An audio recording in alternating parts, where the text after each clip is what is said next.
I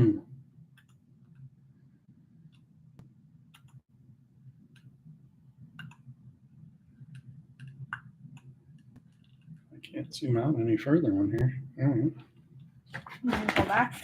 If you can, a little bit.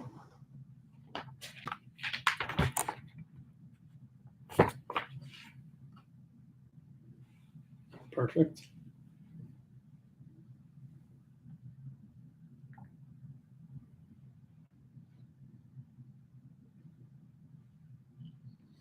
All right, we are going live for a live book signing on YouTube Live, Instagram Live, and now Facebook Live.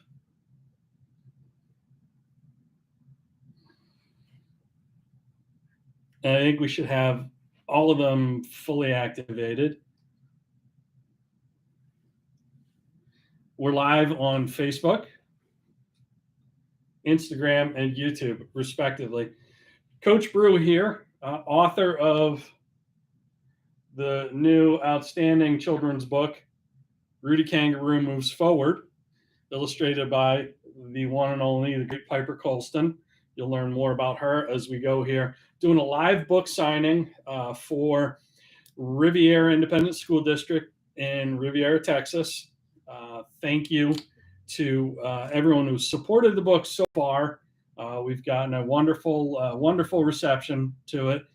And I am joined by my fabulous assistant, who you can't see, but is right, actually, if you're on Instagram, you can see Jackie. She is right here behind the scenes. I turn the camera around. There's Jackie.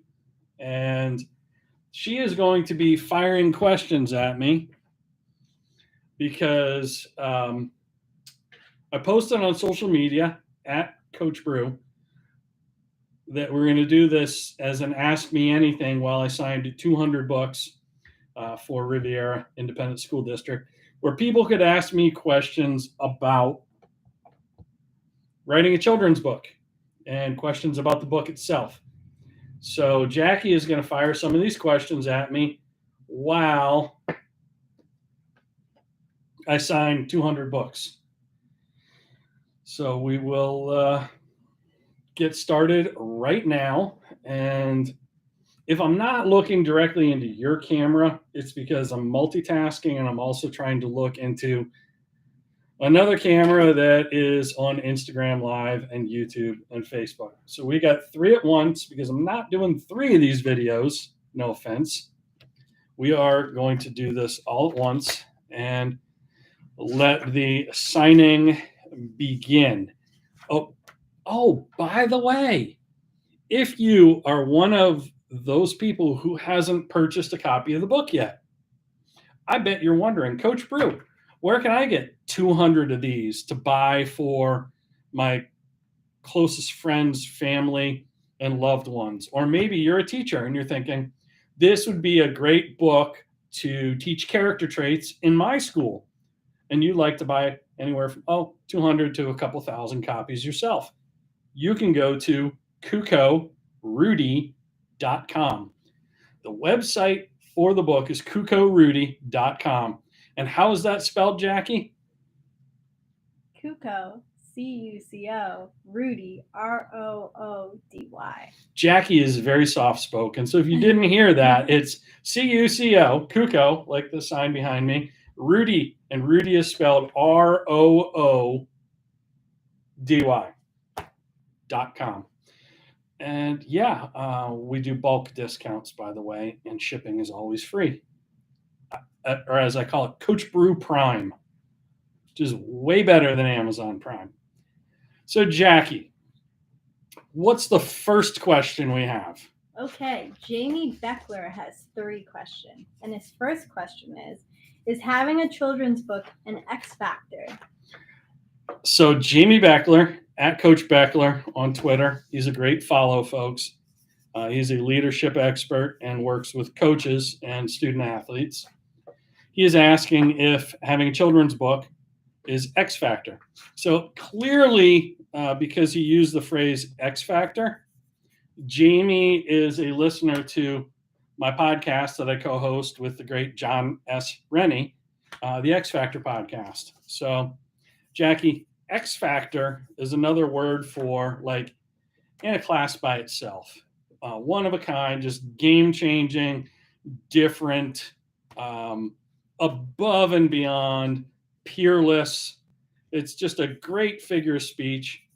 And I would say having a very unique children's book would qualify as XFactor, not just any old children's book. So like you think of amazing kind of game changing children's books that would be XFactor. I would think of, Green Eggs and Ham. And fun fact, Dr. Seuss was having writer's block when he was trying to write his next children's book, and his publisher challenged him to use a very limited word count.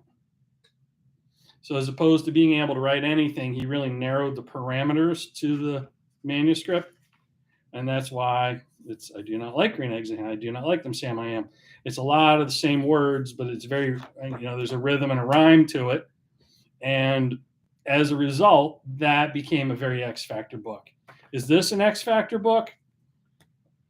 I think the public will decide that, and it might be a little too early, but I wouldn't have written it the way I did if I wasn't trying to make it an XFactor book. So Jamie Beckler, I hope that answers your question. Does it? You think I answered this question, Jackie?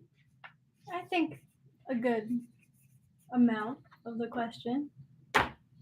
Jackie's my worst critic, by the way. So we have another question? Yes, another one from Jamie. His second question is, are kangaroos good boxers? So, fun fact.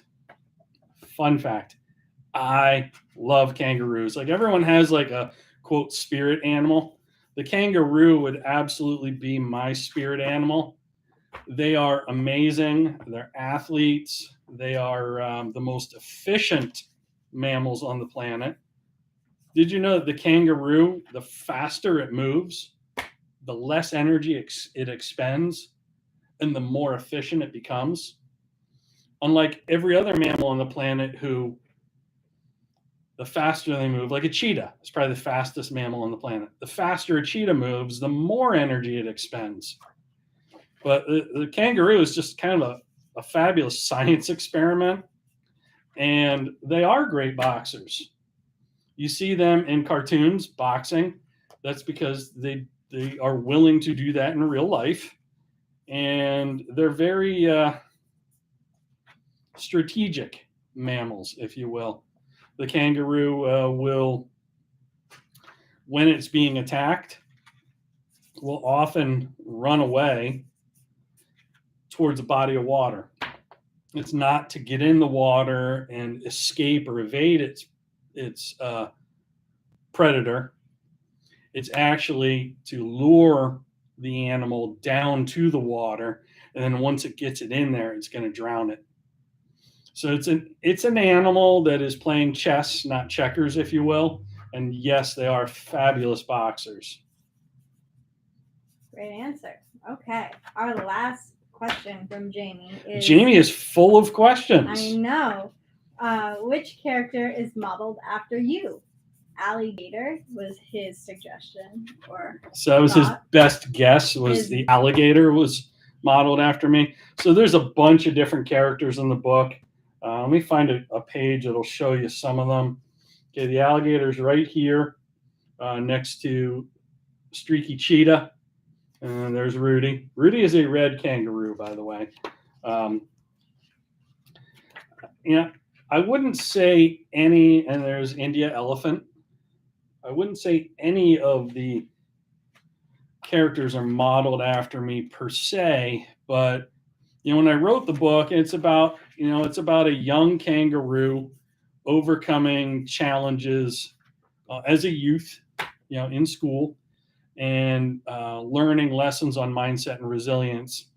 It did hearken me back to that awkward phase where I was in elementary school, and struggled socially, struggled academically, and was trying to compete with other kids as opposed to trying to be the best version of myself. So I don't know if that answers the question, but I wouldn't say any characters modeled after me, but I certainly understood how Rudy felt. I'll put it that way. Good answer. Okay, on to another person. Shanksterdude. Who? Shanksterdude. At shanksterdude on Twitter. Yes. Okay. His question. We're gonna assume his name is Shane, I guess. Yes. Do you think? Let me ask you, Jackie. Do you think that's a nickname that A, he gave himself, B, his buddies gave him, or do you think Shanksterdude is that like a girlfriend nickname a girlfriend would give a guy? Definitely not the last one. Okay. But it's definitely something. Okay. His question is. Did you hear that, Shanksterdude? Jackie thinks you're definitely something. That's a compliment. Okay, his question is, why is a kangaroo wearing a t-shirt and farting in the road? Why is a kangaroo wearing a t-shirt and farting in the road? Yes, sir. That's what first of all, that's how you use your question.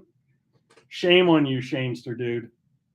But I will answer this question because I think what he's really asking is, Coach Brew, great job on the book, by the way. I'm going to buy a couple copies, KukoRudy.com.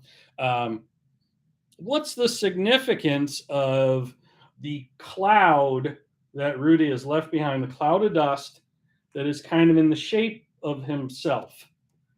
And that is something my amazing illustrator, Piper Colston, who was an 8th grader at Riviera ISD, it's a concept that she came up with after she read the story I wrote.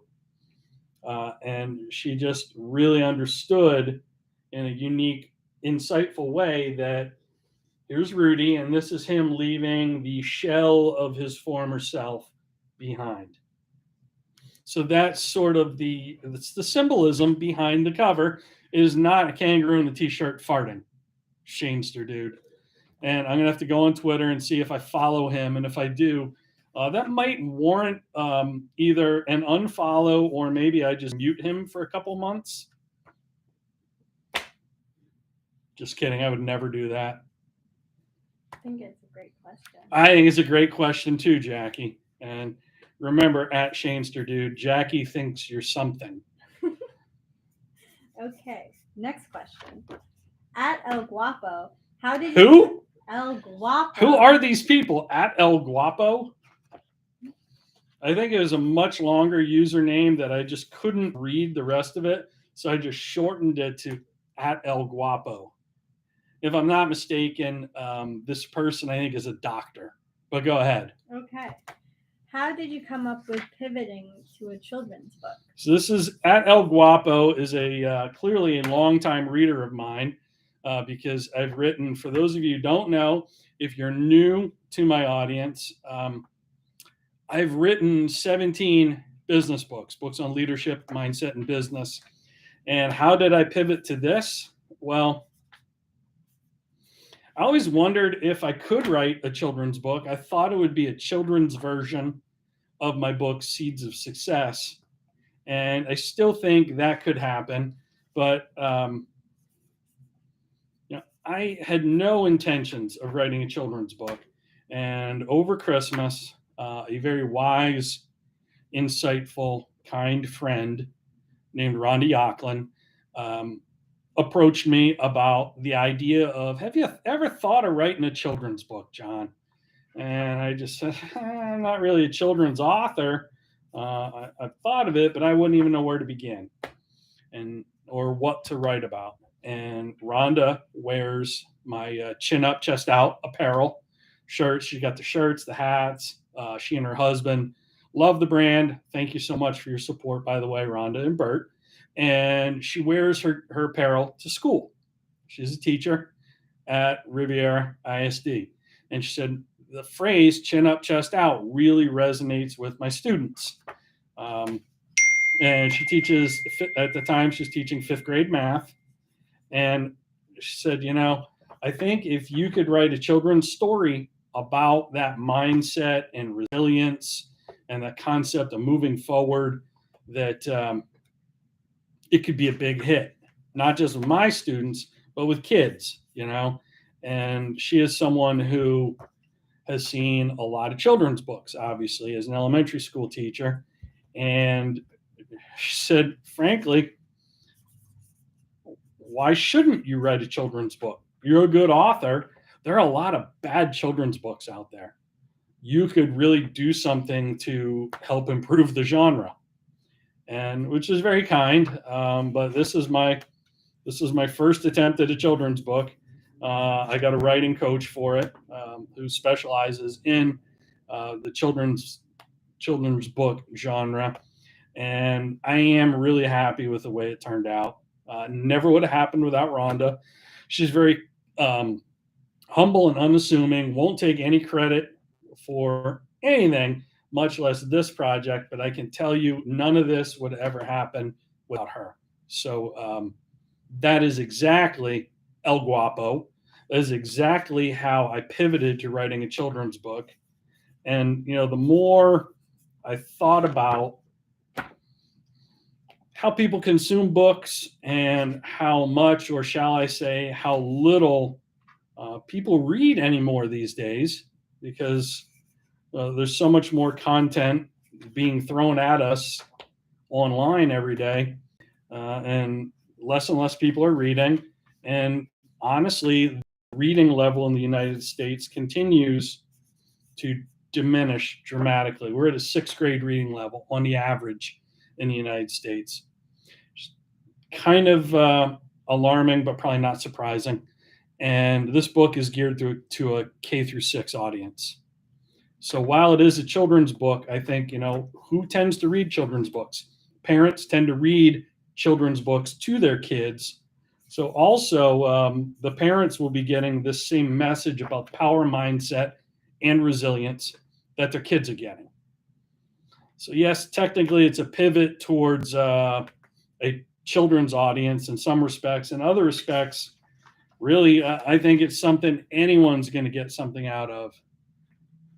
I just got another question on Instagram from Sipping Coastal, at Sipping Coastal. Give her a follow. Her name's Veronica. Were any of your characters inspired by people you know? Actually, they weren't. The characters are inspired simply by, you know, the concept that each kid has some unique strengths and unique weaknesses. Each student has unique strengths and weaknesses, just like we all do. And that's sort of, we shine a spotlight on that. And that's kind of what you see some of these characters bring to the table. Their unique strengths and weaknesses. Like a cheetah is naturally very fast. Exactly. Kangaroos can jump.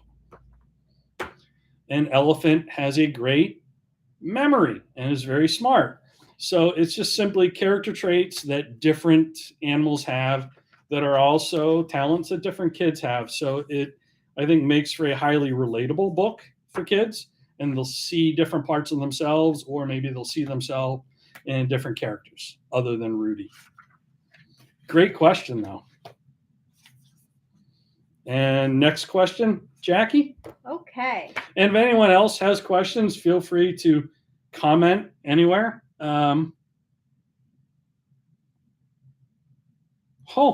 We do have another question.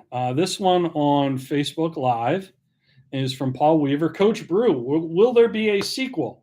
I think that might have been another question we got on social earlier. There will eventually be a sequel, and I've started writing it. It's called Rudy Goes on a Win Streak, but that's not going to come out for a while because I really want to give this time to get traction and to make its way around at least the U.S. And we'll do a book tour and a speaking tour in schools. And our goal is also to get copies of this particular book into every children's hospital in America. And because it's about mindset and resilience, and that's a big part of the healing process, you know, for anyone. But there are about 225 children's hospitals in the U.S. So that's, part of our goal for this book. And while we are discussing that, I'm glad you brought that up, Jackie. If you would like to sponsor placing copies of Rudy Kangaroo Moves Forward in your local children's hospital, the children's ward of your local hospital, maybe the waiting room of the pediatrician's office in your community, we would be happy to work with you. We donate the books, and we will place a kind of a brought to you by sponsorship emblem on the inside of the front cover with your name, your company's name, your business's address or web address if you like. We'll customize the brought to you by emblem on the inside, and you would be in essence sponsoring however many of those copies we distribute to your local hospital. It'd probably be a charitable donation that you can write off, and you'd be doing a great service to your community and the kids and their families in those hospitals. So something to keep in mind, and you can reach me, john@coachbrew.com, if you'd like to do that, and we'd love to work with you on that. But yes, there probably will eventually be a sequel. We want to give this plenty of time to get lots of traction first, though.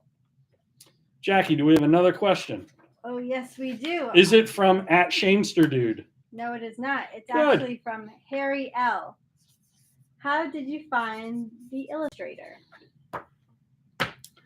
So remember that wonderful woman I mentioned a few minutes ago, Rhonda Yocklin? Rhonda's a teacher at Riviera ISD, where I'm signing these books to. And the illustrator, Piper Colston, is an 8th grade student at Riviera ISD. And Rhonda recommended her to me and said she's incredibly talented, which this whole thing was one of my biggest concerns. Like, I could probably write a short children's story, but I have no idea how to go about getting it illustrated. And Rhonda's exact words to me were, "Don't you worry about that. I got it covered." So the way we went about finding the illustrator, Harry, was Rhonda put me in touch with Piper. And I just said to Piper, here's kind of my vision for the cover and what I think it ought to look like. And here's a sample. I just sent her the whole manuscript. I said, if you could do a sample of the cover, like a mock-up of the cover and a mock-up of one of the interior pages that coincides with that part of the story, would love to see that, and I'll pay you for that. And I'd like to see if this is a good fit and we can work together. And a funny thing happened. She took my idea and did a copy of and a rendering, the illustration of the cover, and said, honestly, John, I don't think that your description of the cover does the story. It's a great story. I don't think it does it justice. I'd like to propose an alternate version of the cover. That would be awesome. Let me see what you got. And so, number one, I was impressed with her confidence. Like, that was bordering on cockiness, which I love in a human being, especially an 8th grade kid, to be like, no, I can do better than that. Like, that's awesome. So let's go. Let's see it. And the funny thing was, she did an alternate version of the cover, which was way better than the description I had planned and what I had asked for. And she did an alternate version of not just one of the pages, but I think 2 or 3. And they were way better than what I had described should coincide with the text. And I just said, number one, you're hired. Number two, take all those descriptions I gave you and throw them away. Just illustrate it however you think it should be done, because what you've already done looks way better than anything I ever envisioned for this project. So I really want to thank Piper and Rhonda for making this book shine brighter than I ever could have envisioned. Does that answer your question, Harry? Great. I'm glad. Who's next, Rhonda? My name's Jackie. Or Jackie. Did Rhonda ask a question? Rhonda did not. Okay. Rhonda, why didn't you ask a question? Okay. Yes. The next person is Tim S. Tim S. And his question is, why a kangaroo and what's the significance behind the title? So why a kangaroo? Fun fact. Did you know the kangaroo is the only mammal on planet Earth that cannot move backwards? How did I learn that? Most people, did you know that, Jackie? I did not. Most people don't know that the kangaroo is the only mammal that cannot move backwards. How did I know that? Well, shout out to Doug Bartlett, who at the time was the head lacrosse coach at Virginia Military Institute, and their mascot is kangaroo. This is back in 2002. When I was coaching at St. Andrews, we played VMI at VMI, and I just said, "Hey, what's the significance of your mascot being a kangaroo for a Virginia Military Institute? Like, kangaroo isn't exactly indigenous to Lexington, Virginia, Doug." And he said, "It's simple. It's part of like our ethos. Kangaroo is the only mammal that can't move backwards. We cannot move backwards. We will not retreat. We only move forward." So I took that little tidbit of information. I told my team it's going to be a very close game, and if we got up on them early or we had a lead, late in the game, don't think you got them down and out. And here's why. They can't move backwards. They can only move forward. That's part of their mindset there. They're mentally tough, resilient kids, and they're going to give you a fight. So we need to play full 60 minutes. And here we are, like exactly 20 years later, and that always stuck with me, that concept of move forward. You can't move backwards as a kangaroo. So Rudy can't do anything about the past. He can only influence the future, and he can only focus on being the best version of himself today and tomorrow. Rudy also can't, and this is all part of the storyline, Rudy also can't focus on comparison. And there's an old saying, I'm not sure who said it. It could have been Buddha. It could have been Nietzsche. It could have been, I don't know, The Rock, Dwayne Johnson. But the saying is, comparison's the thief of joy. I'm pretty sure it wasn't The Rock. No offense, The Rock, if you're watching. But it's very true. Comparison's the thief of joy. And Rudy gets very discouraged, like a lot of kids do, because he's comparing himself to his peers instead of recognizing the real competition is you today versus you tomorrow. And that's the only thing we can really control is our attitude and our effort, and comparing how we did today versus what we can do tomorrow in the future. Do you think that did an adequate job of answering the person's question, Jackie? I believe so. All right. Do we have any more questions? We do. We're winding down here, blowing right through all these books we're signing. Great. And where can people pick up a copy of the book again, Jackie? KukoRudy.com. That's right. And do we do bulk discounts for like school districts, corporations, hospitals, doctors' offices, pediatricians, children's hospitals, anyone who might operate a daycare facility and would like to gift copies of the book to each of their families? Oh, yeah, we do. And how do people reach out to us about that?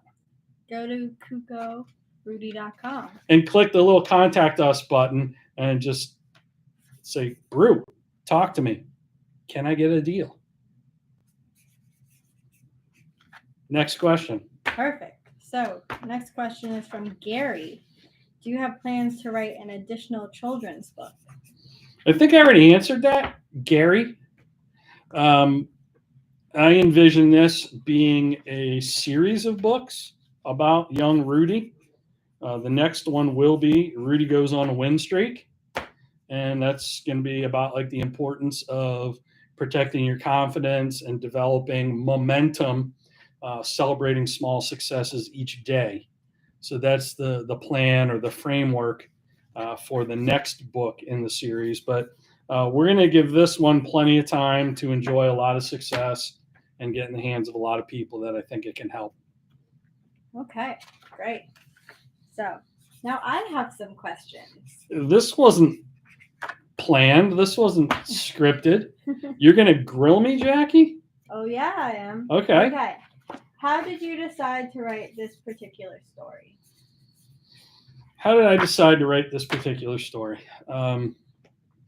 So a lot of my focus has been around mental health, both my own and kind of my own personal struggles with mental health, pre-pandemic, and then also seeing the mental health challenges that the lockdowns and social distancing has created, not just for adults, but especially for kids.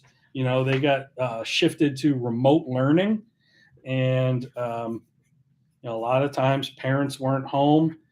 They weren't able to interact socially and eat lunch with their classmates, and that isolation took a toll. And certainly, there's been a lot of mental health collateral damage from the pandemic and lockdowns and everything. And I really wanted to be part of the solution.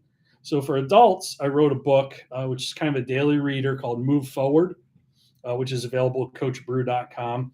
And it's just one page. It has a mental health tip on it for 365 days of the year. And it was all based on strategies that I used. This was, sort of the idea of and inspired by my therapist I was seeing at the time. The best way to oftentimes help make yourself feel better is to help someone else who's in worse shape than you. And I decided, all right, well, I'll just kind of chronicle or journal the different strategies that I've been using for my own mental health. And that's what inspired that book. What inspired this book was that's not really something kids could read, but kids need something to help them with resilience and understanding the power of mindset. Mindset's the most powerful thing. Mindset can help with the healing process with physical illnesses, whether it's visualization or simply having a positive attitude. And mindset can help with, avoiding these comparison traps that we fall into. And it's just kind of ironic, we're doing this on social media right now.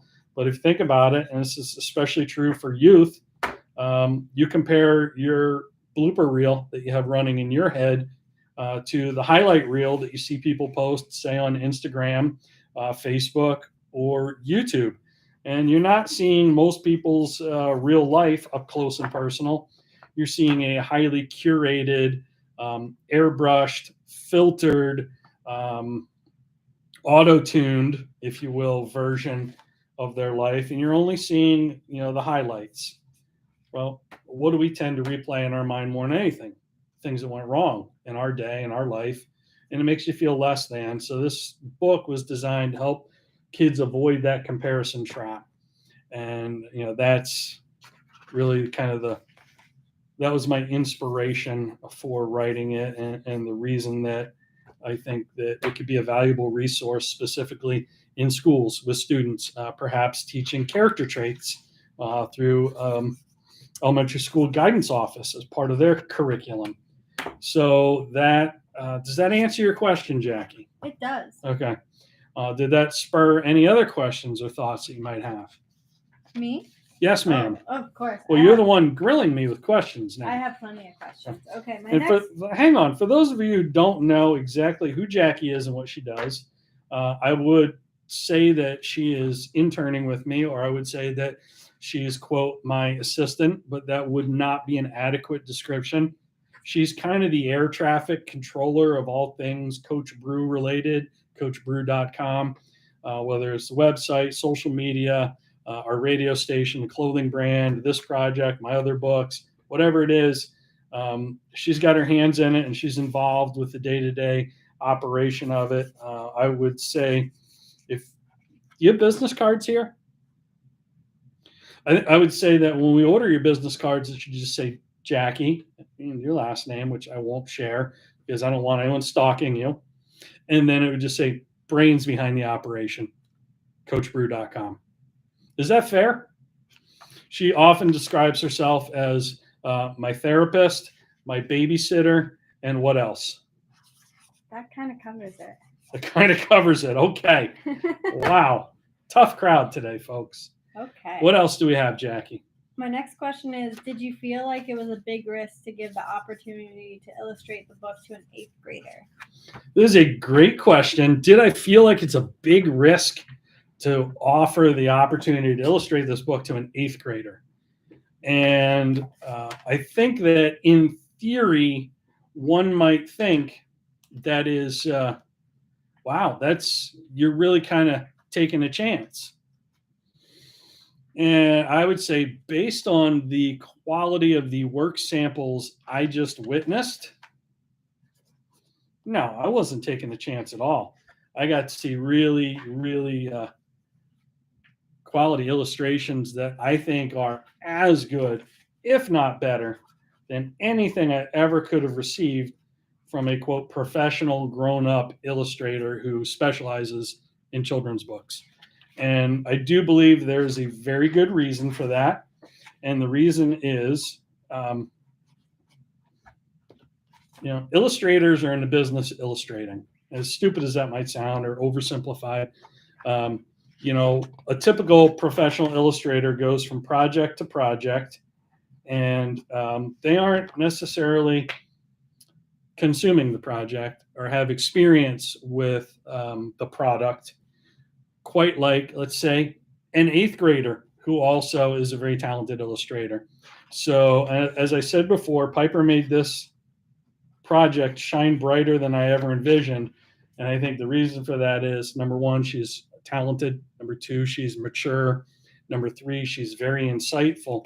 But also, and I think this is often overlooked quality, is she's not very far removed from being the audience for this book. And the reason I think that's significant is oftentimes people you hire, while they may be talented adults and have a great resume, sometimes are very removed from the product, the service, the project themselves. Like I would never expect. It's kind of like the cobbler's kids don't have shoes phenomenon. Like how many web designers do you encounter who either don't have their own website or have a lousy website? Like they're just so deep into doing the work that they don't walk what they talk. They don't, model what they do themselves. And I got to see some other work samples of what Piper did before she did, the sample cover and those things. And I mean, she's someone who, like, this is just what she does all the time. And while, this person might be an 8th grader, there's that old saying, what does it take to become an expert? Well, it takes 10 years of work or 10,000 hours of practice. And those two things usually coincide. She's easily gotten well over 10 years and 10,000 hours into what she does, and it shows. And the best way you can really understand that is to pick up a copy of the book at kukorudy.com and see for yourself, start to finish. There's the back cover. Do you have other questions, Jackie? Of course I do, John. Come on. You know me better than that. Okay, my next question is, why did you choose that style of writing? Story-based. Story-based, quite simply, story is as old as humankind itself. If you look back in history, what did cavemen put on the walls of the cave? They put pictures that sequentially told a story. Like how not to get eaten by a saber-toothed tiger, maybe, how not to get killed by a T-Rex, that kind of thing. And it's just how we've always learned since the beginning of time. That's how our brains are wired. And stories help us remember things. They say facts tell, stories sell. Stories help us remember things in a way that anything else cannot. So I knew I wanted to do something very story-based, not just picture-based, and something that also could be more than one book. It could be, the first book in a series. So it would have life and have legs and, have traction over time. Did that answer your question, Jackie? Yeah. Awesome. If anyone else has questions, feel free to, as the kids say, enter the chat. Right? Do we have other questions on InstaChat? Nope, we do not. Okay. What else do you have, Jackie? I have just 2 more. Just 2 more. Okay. Which do you prefer, writing on business and leadership or children's book style stories? That's a tough one. I enjoy both. I greatly enjoyed when I wrote for Entrepreneur Magazine, writing short columns weekly. I enjoy writing, long form content in the form of a book, like a chapter book, in business, leadership. I also enjoy these story based books. My favorite book to write ever until this project was my book, Seeds of Success. I wrote it about my coaching mentor. It was 100% story based on my experiences with him and just a little creative license taken there. And I wrote that on legal pads with a pen in cursive. And I think that when you're writing by hand and you are writing in cursive as if you were writing a personal letter to a friend or a loved one, there is a deeper connection. There's more emotionally written content that feels more personal to the reader, if it's a letter to the recipient. And so, that book won 3 awards at 3 different book festivals for a reason. And I wanted to try and recapture that. So Rudy Kangaroo Moves Forward was written in pen, in cursive, on a legal pad first before it was typed into a word processing program on a computer. And I hope I've managed to capture that emotion and more of that kind of human connection as we live in this wired world. And it's not available on audio. It is available as a paperback, full color book for a reason. I feel like you remember things better. There's a lot of research that backs this up. The tactile feel of an actual book does wonders for your learning and your ability to retain and simply enjoy what you're reading. So, did that answer your question, Jackie? Yeah. How am I doing? Am I doing okay? You're doing great. How are we doing on time? We've been going for about 40 minutes. Wow. Okay. I think this might be your final question you have for me. It is. Okay. So my final question is, what was your original vision of the project and how did it change from start to finish? I feel I would be remiss if I didn't say that my original vision wasn't nearly, and my expectations weren't nearly what I ended up seeing in terms of the finished project. Piper Colston, my illustrator, made this project shine brighter than I ever envisioned, and it wouldn't be what it is without her.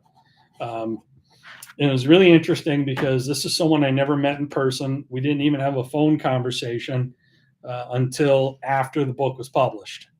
We had a Zoom call after it was published. All our communication was via text message and email, hashtag Gen Z. And it's pretty impressive what we were able to accomplish simply, communicating in the method and the means of communication that she preferred to use, which is a little outside my comfort zone. I'm more of a face-to-face or an on the phone. Those are my modes of communication. But it just exceeded my expectation in every which way. The most impressive thing, and again, you have to get a copy of this to really see it and feel it emotionally, is it's a color illustration on a piece of paper, but you really get a sense of the emotion that the animal, the character, is experiencing by the illustration of their facial expressions. And every step of the way in this book, Piper's done an amazing job conveying what's going on in the scene through the facial expression of these characters, these animals. and it's just blown me away. I still look at it in amazement. I was just reading this book on Saturday night. I was at my friend's house visiting their family, and it was bedtime for their two kids. Their kids are in elementary school, 2nd and 4th grade, and they have a copy of the book. And I said, hey, why don't you let me read to the kids and put them to bed tonight? And their mom said, sure. Handed me a copy of Rudy Kangaroo, their copy of it off the bookshelf, and I read to the kids. And I asked them, I said, what do you like most about the book and the story? Like, what stands out to you? And both of these kids are just like the faces, which is kind of interesting because as an adult with kind of a trained eye, looking at these illustrations and the story and the emotions that I try to create as a writer, what stood out the most to me were the facial expressions. So it's just cool to kind of get that validation that, like, yeah, that is, I think, some of really, Piper's wizardry, or kind of the special sauce in this book, is seeing the exact emotion that the animal's going through just on their countenance, on their face. Did that answer your question, Jackie? Yeah, that was really interesting, actually. So it was really interesting, actually. What I love about Jackie is anytime that I say something she thinks is remotely intelligent, she'll say actually, which kind of implies normally you're a bit of an idiot, John, but that was actually a good answer. That was actually insightful. So I just get such a kick out of that when someone says actually, or like, no disrespect, but when someone says, I mean no disrespect, they are about to disrespect you. And I just get such a kick out of stuff like that. So thank you, Jackie. And I want to thank everybody that tuned in, everybody that asked a question. I feel like I ought to give them shout outs. So Veronica on Instagram, Paul Weaver on Facebook Live. I can't see any specific questions on YouTube Live, apparently. And then who do we have that I need to give shout outs to? Shanksterdude on Twitter, at Shanksterdude, if you want to follow him.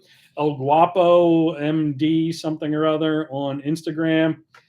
Jerry, Tim S, and Harry L. And Jamie Beckler. And the great Jamie Beckler. If you're not following Jamie, you should follow at Coach Beckler on social media, and go to coachbeckler.com. He's a fellow author, and I believe that authors ought to promote other authors because, more good books beget more good books. Jamie's an awesome speaker on leadership, specifically in education, coaches and athletes alike. And he's got a great community called the Leadership Playbook. And you should check out just search Jamie Beckler Leadership Playbook. It's a subscription-based platform for coaches and athletes. And I think it's great if you're a coach or you're an athletic administrator listening, watching this, and you want to get your team captains trained up. That's the guy to do it. So check that out. And also, obviously, we're on here promoting a book that we just released. So you can go to cucoroody.com. That's CUCOROODY.com, and pick up a copy of the book for yourself, family member, loved one. We're getting close to back to school time, Jackie. We are. Yeah. So what a great time to pick up a copy of this for a youngster who could benefit from learning a little bit more about the power mindset, and of course, gaining greater resilience. It's interesting. There's an overwhelming number of students in elementary school systems around the country that don't have access to counselors, and I think a book can help serve as something that creates life skills and helps kids bridge the gap between where they are and their potential, and become more resilient. I think that there's a mental health crisis in this country on a lot of levels, and if we can build more resilient youth, which I believe this book will help do, if we have more resilient youth, we will have more resilient adults, and that's just the way it works. I think just about every problem you look at, and I don't mean to get on a soapbox as we wrap up here, but just about every problem you look at in our country can be solved by investing in education and doing a better job educating the next generation. And I think that starts with reading.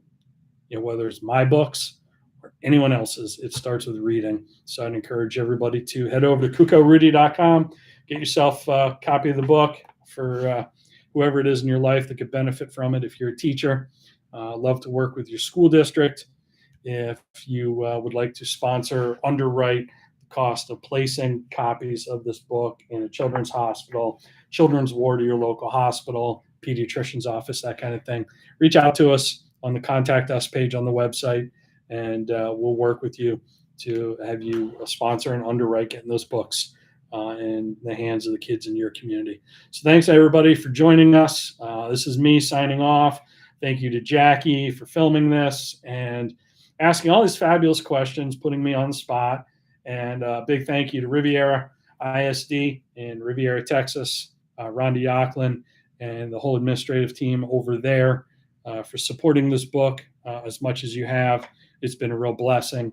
And look forward to seeing everybody on whichever channel you're consuming this on again real soon. Thank you.